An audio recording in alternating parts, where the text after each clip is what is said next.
Iċ-ċifri proviżorji tal-Uffiċċju Nazzjonali tal-Istatistika l-NSO juru illi bejn Lulju u Settembru li għadda l-ekonomija Maltija kibret bi 3.4% f'termini reali. L-NSO żied jgħid li fit-tielet kwart ta' din is-sena il-prodott domestiku gross żdied b'aktar minn 181 miljun euro. Dan ifisser li f'dan il-perjodu l-ekonomija Maltija ġenerat ftit aktar minn 3,454 miljun euro.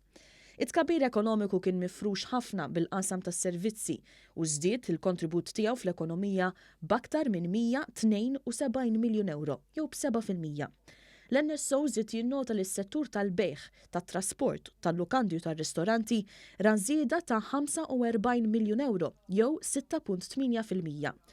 Is-settur tal-arti u d-divertiment żdied ukoll bi kważi 38 miljun euro, jew 9.1%.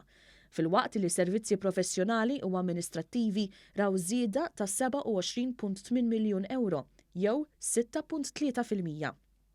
Il-valur miżjud tal-manifattura kiber b'aktar minn 15 miljun euro, fil-waqt li fil-kostruzzjoni kien hemm żieda ta' 14 miljun euro.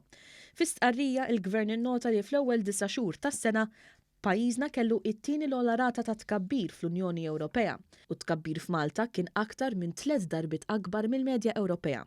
Qal li żieda qawwija fil-konsum tan-nies u l-andament tal-azzjendi kienu l-fatturi ewlenin li reġgħu waslu għal tkabbir ekonomiku mifrux u għal żieda sostanzjali fit-dħul kemm tal-ħaddiema u kemm tan-negozji. Fil-fatt, fl-ewwel 9 xhur tas-sena il-pagi f'Malta kienu 220 miljun ogħla milli kienu s-sena ta' qabel, waqt li profitti tal-azzjendi olew bi 398 miljun euro, żieda ta' kważi 9%.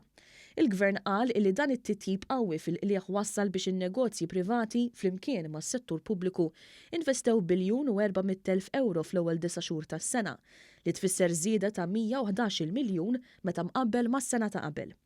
Dan kien ukoll it-tieni l-akbar livell ta' investiment li qatt ġie osservat fl-ewwel 9 xhur tas-sena mindu bdiet tinġabar din l-istatistika.